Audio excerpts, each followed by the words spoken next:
আলহামদুলিল্লাহ, এটা হলো ঝুলন্ত ব্রিজ। আমরা এখন আছি গজনি অবকাশ, ভারতের মেঘালয় রাজ্যের সীমান্তবর্তী এলাকায় এই পাহাড়টা অবস্থিত। এই পাহাড়ে অনেক সুন্দর সুন্দর পিকনিক স্পট আছে। এটা হলো ঝুলন্ত ব্রিজ, অনেক সুন্দর। আমরা এখন ঝুলন্ত ব্রিজ দিয়ে পাড়ি দিচ্ছি, আপনারা দেখতে পাচ্ছেন। এই যে আমরা হাঁটতেছি ঝুলন্ত ব্রিজের উপর দিয়ে। কি সুন্দর একটা জায়গা, দেখার মতো একটা জায়গা, মনোমুগ্ধকর পরিবেশ। আমার তো অনেক ভয় লাগতেছে, না জানি কখন ভেঙে নিচে পড়ে যায়। এটা হলো পাহাড়ি এলাকায় নিচ দিয়ে ঝর্ণা প্রবাহিত, না জানি কখন পড়ে যাই। খুব ভয় লাগতেছে, আবার মনের ভিতরে সাহস করতেছে। অনেক সুন্দর একটা জায়গা,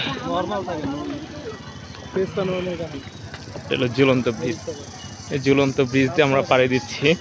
আমার অনেক ভয় লাগতেছে দর্শক, আপনারা দেখতে পাচ্ছেন এই যে প্রায় ভেঙে পড়ে যাচ্ছে, লড়তেছে। এই যে অনেক ভয় লাগতেছে দর্শক, আপনারা দেখতে পাচ্ছেন। এই যে আরো কি সুন্দর এখানে পিকনিক স্পট। আমরা একটু সামনে গিয়ে আবার ভিডিও করবো।